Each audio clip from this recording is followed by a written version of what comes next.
ಮಹಿಳಾ ಮತ್ತು ಮಕ್ಕಳ ಕಲ್ಯಾಣ ಸಚಿವರಾದಂಥ ಶ್ರೀಮತಿ ಲಕ್ಷ್ಮೀ ಹೆಬ್ಬಾಳ್ಕರ್ ಅವರು ಸದನಕ್ಕೆ 2 ತಿಂಗಳು ಅಂದ್ರೆ ಸುಮಾರು 5,000 ಕೋಟಿ ಫೆಬ್ರವರಿ ಮಾರ್ಚ್ ಅಲ್ಲಿ 5,000 ಕೋಟಿ ಹಣವನ್ನ ಕೊಡದೆ ಯಾರು ತಾಯಂದಿರಿದ್ದಾರೆ ಕರ್ನಾಟಕದಲ್ಲಿರುವಂತ 1,26,00,000 ತಾಯಂದಿರಿಗೆ ಮೋಸ ಮಾಡಿದ್ದಾರೆ ಗೃಹಲಕ್ಷ್ಮಿ ಹಣ ಬರದೆ. ಅದನ್ನ ನಾವು ಪ್ರಶ್ನೆ ಮಾಡಿದಿರಿ. ನಾವು ಪ್ರಶ್ನೆ ಮಾಡಿದ್ದು ಈ ಹಣ ಎಲ್ಲೋಯ್ತು? ಫೆಬ್ರವರಿ ಮಾರ್ಚ್ ಅಲ್ಲಿ ಕೊಟ್ಟಿಲ್ಲ ಅಂದ್ರೆ ಈ ಹಣ ಎಲ್ಲೋಯ್ತು?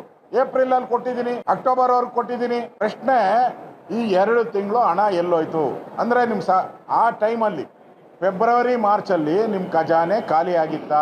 ಹಣ ಇರ್ಲಿಲ್ವಾ ನಿಮ್ಮ ಹತ್ರ? ಬಿಕಾರಿ ಆಗಿತ್ತಾ ಸರ್ಕಾರ? ಯಾಕೆ ಮಹಿಳೆಯರಿಗೆ ಮೋಸ ಮಾಡ್ತೀರಾ? ಮಹಿಳೆಯರಿಗೆ ಯಾಕೆ ಮೋಸ ಮಾಡ್ತೀರಾ? ಪಾಪ 2,000 ಬರುತ್ತೆ ಅಂತ ಕಾದ್ಕೊಂಡಿರ್ತಾರೆ. ತಿಂಗಳೆಲ್ಲ 2,000 ಬರುತ್ತೆ, ನಾವೇನಾನ ಅದನ್ನ ರೇಷನ್ ತಗೊಬೇಕು, ಅಕ್ಕಿ ತಗೊಬೇಕು ಕಾಯ್ತಾ ಇರ್ತಾರೆ. ಅವರ ಕನಸುಗಳಿಗೆಲ್ಲ 2 ತಿಂಗಳು ಕಲ್ಲು ಹಾಕ್ಬಿಟ್ರಿ, ಮೋಸ ಮಾಡಿದ್ರಿ, ದ್ರೋಹ ಮಾಡಿದ್ರಿ. ನಾವು ಕೇಳ್ತಾ ಇರೋದು ಮಹಿಳಾ ಮತ್ತು ಮಕ್ಕಳ ಸಚಿವರೇನು ಮಹಿಳೆ ಆಗಿದ್ದಾರೆ ಅಂತಲ್ಲ, ನೀವು ಯಾಕೆ ಮಹಿಳೆಯರಿಗೆ ಮೋಸ ಮಾಡಿದ್ರಿ, ಮಹಿಳೆಯರಿಗೆ ಯಾಕೆ ದ್ರೋಹವಾಗಿದೆ ಅನ್ನೋ ಪ್ರಶ್ನೆಯನ್ನ ಕೇಳಿದಿರಿ.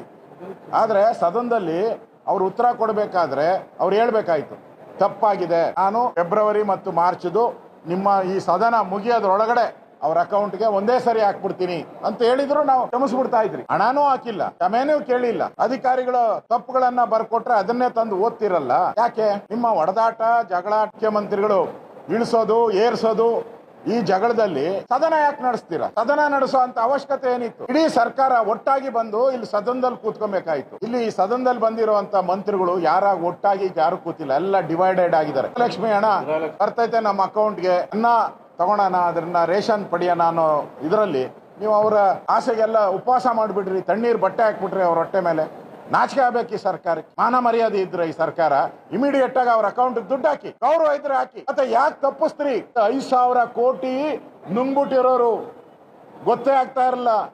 ನಾವು ಹುಡುಕಿ ವಿರೋಧ ಪಕ್ಷ ಗುಂಡಾಗಿರಿ ಸರ್ಕಾರ ಇದ್ರ ವಿರುದ್ಧ ಪ್ರತಿಭಟನೆಯನ್ನ ಆ ಜನಗಳಿಗೋಸ್ಕರ ಯಾವ ತಾಯಂದಿರಿಗೆ 2 ತಿಂಗಳು ಮೋಸ ಮಾಡಿದ್ದಾರೆ ಆ ಜನಗಳ ಪರವಾಗಿ ಇವತ್ತು ನಾವು ವಾಕೌಟ್. ನಮ್ಮ ಸ್ವಂತದ್ದೇನು ಇಲ್ಲ ಇದರಲ್ಲಿ. ಆ ಜನಗಳಿಗೆ ನ್ಯಾಯ ಸಿಗಬೇಕು ಅಂತೇಳಿ ನಾವು ಸರ್ಕಾರಕ್ಕೆ ಬಿಸಿ ಮುಟ್ಟೋ ದೃಷ್ಟಿಯಿಂದ ವಾಕೌಟ್ ಮಾಡಿ ಸರ್ಕಾರಕ್ಕೆ ಬಿಸಿ ಮುಟ್ಟಿಸಿದ್ವಿ.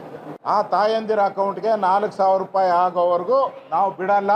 ಆ ತಾಯಂದಿರಿಗೆ ನ್ಯಾಯ ಸಿಗಬೇಕು, ಅದು ಮುಖ್ಯ. ಅಲ್ಲಿವರೆಗೂ ಈ ಹೋರಾಟ ನಾವು ಮುಂದುವರಿಸ್ತೀವಿ.